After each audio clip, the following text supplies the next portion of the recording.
Is Vladimir Putin the unexpected theologian? What is behind Russia's massive return to religion? How is the nation leveraging the past for strategic gain in the present? Is Ukraine Moscow's modern crusade?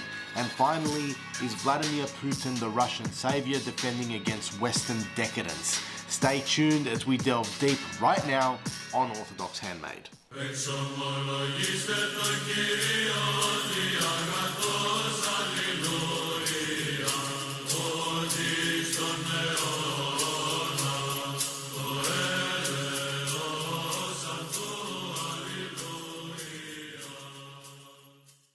As Vladimir Putin's reputation as, quote, the most evil man in the world continues to grow across the Western world, despite this critical international view, Putin has maintained a 2-decade hold on Russian power, in part by projecting a spiritual persona reconnecting himself and the Russian identity to none other than the Orthodox Church.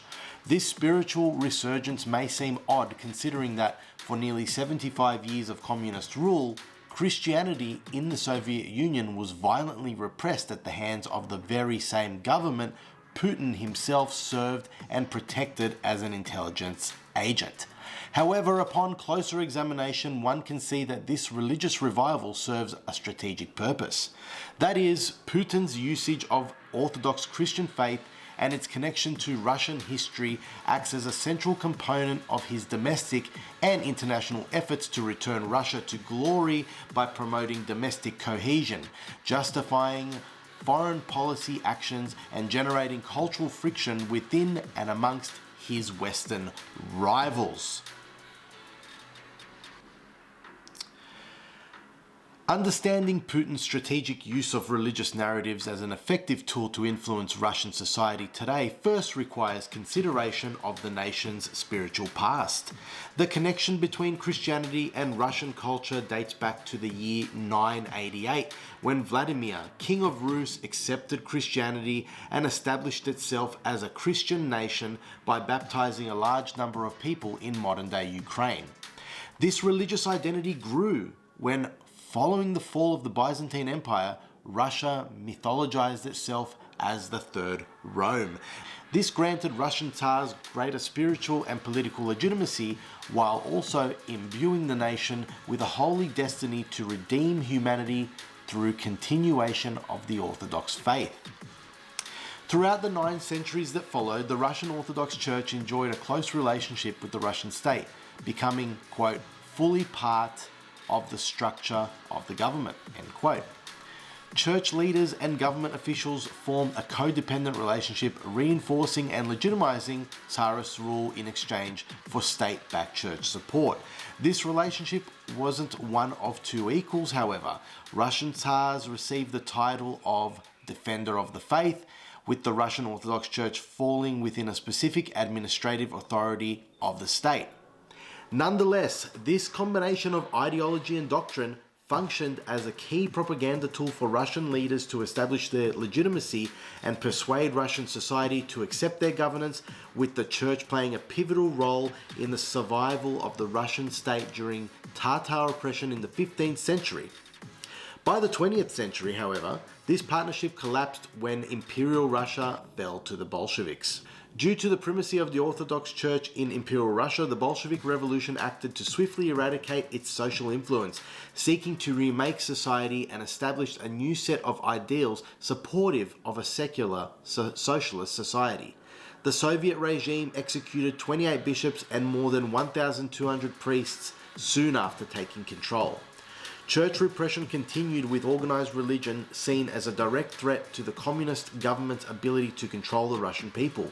In a battle for the minds and the subservience of those living under Soviet rule, the Church's symbology and cultural legacy posed a direct threat to new Soviet values and ideology. Rather than fully eradicating Russia's spirituality, the Soviets reframed these beliefs to proselytize communism as the state's new redemptive moral purpose. Consequently, the Orthodox Church lost influence and relevance under communist rule. Nonetheless, it managed to survive through this tense time, with the Soviet government and its leadership structure closely managed and limited by the state. Fortunately for the Church, the Soviet Empire's fall ushered in new Russian spiritual awakening thanks to its new most ardent follower, Vladimir Putin. Since taking power in 1999, President Putin has regularly professed and used religious connections to the Orthodox Church for political gain. In doing so, he has recrafted Russian society and placed himself at the center of a newly established Russian theological identity, one professing a traditional set of conservative values standing in contrast to the West, which functions to bolster domestic cohesion and support claims of Russian leadership and authority over its neighbors. Propaganda campaigns achieve greater impact when featuring a, quote, hero for the masses to admire and emulate. For Russia and the Orthodox Church, Putin is that hero. Putin has managed to artfully craft a religious backstory by claiming his mother was a closeted Christian and had baptized him as a baby. Putin has built upon this narrative, like the Tsars of old, by connecting his state authority to religious symbology. At his first inauguration, Putin had the Patriarch of the Russian Orthodox Church present him with religious relics and a personal prayer. Putin then announced that the Russian nation owed the Church a huge debt of gratitude and credited the Church for preserving Russia's century-old traditional spiritual and moral values, which would have been otherwise lost irreversibly. Given the turbulence in Russian society following the collapse of the Soviet Union and the subsequent political infighting that followed, Putin's invocation of such religious themes helped re-establish the connection between the Russian people and state by bringing back a much-needed sense of cultural unity and history, which Putin used to further consolidate state power. Such messaging is best understood as a form of interrogation propaganda, which seeks to build long-term commitment and participation of people into society through an imagined mythical cause. Using the Russian Orthodox Church as a religious backdrop, Putin passed a state of anti-LGBTQ laws and new regulations censoring free speech to curtail the penetration of Western culture and postmodern values. Moreover, by solidifying the religious authority of the Russian Orthodox Church, Putin made evangelizing by Western churches impossible, thereby cementing his influence over Russian spiritual beliefs. Taken together, Putin's return to religion helps bind the Russian people toward a new Russian identity, one that seeks to expand its influence and correct the mistakes of its Soviet past, all under the control of his authority. Fully committed to bringing a new powerful identity to his people, Putin has routinely criticized former Soviet idols to garner support for his government and unify the nation. In a February 2022 address, Putin disparaged former Soviet leaders, calling Lenin's state development efforts and repression of its people and church not just a mistake, but worse than a mistake, one that forgot Russia's historical destiny. This rhetoric enables Russian society to make sense of the Soviet government's failings while simultaneously maintaining a sense of Russian pride and grandeur.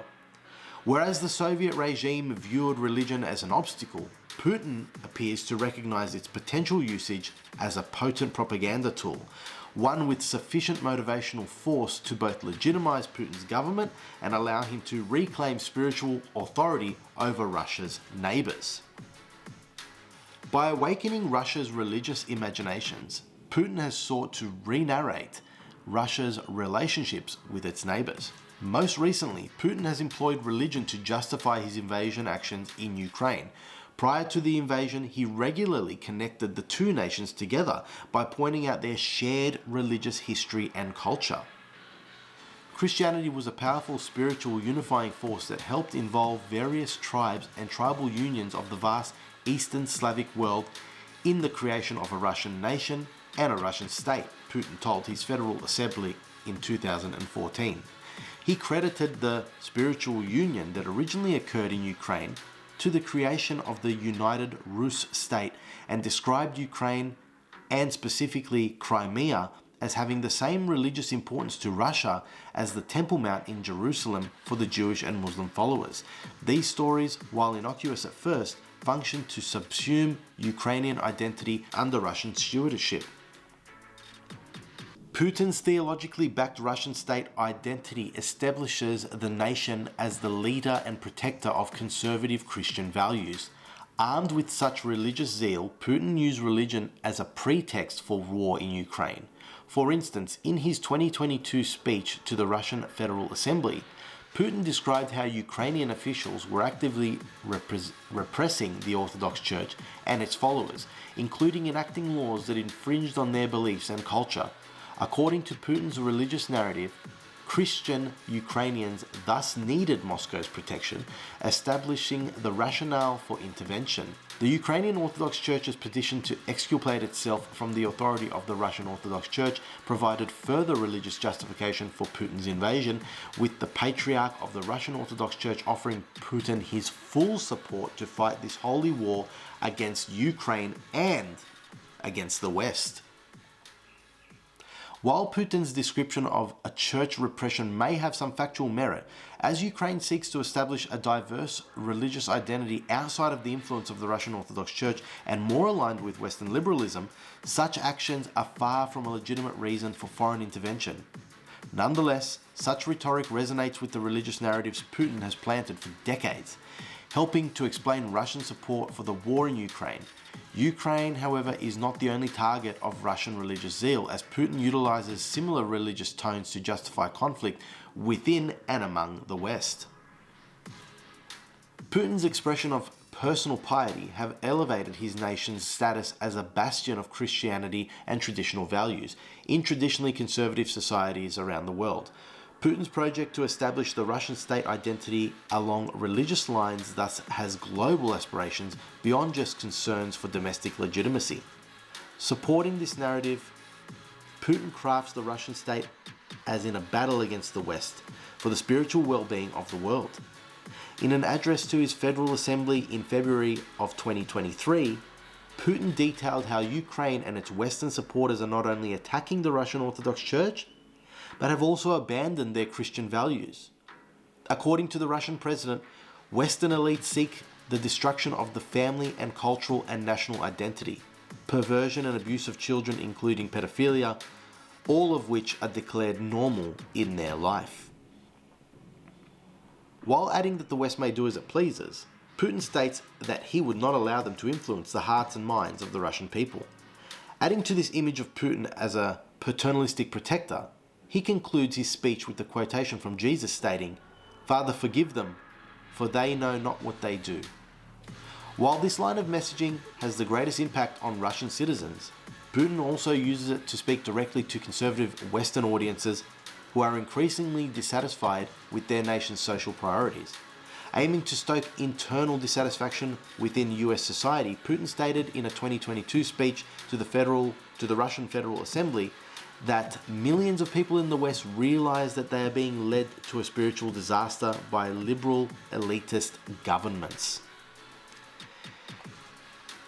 Putin added that he would focus on protecting children, among others, from the degradation and degeneration of the West and global elites more broadly. Putin's conservative messaging has resonated with ultra-conservative groups in the US, receiving praise at the America First Political Action Conference in late February of 2022, in addition to professed support from politically charged commentators. Well, there you have it, ladies and gentlemen. Thank you so much for tuning into episode 35. Let me know in the comments section below if you believe that Vladimir Putin is Orthodoxy's savior or simply using religion for personal and territorial gain. Have you seen evidence of Ukrainian officials actively repressing the Orthodox Church and its followers, as well as enacting laws that infringed on their beliefs and culture?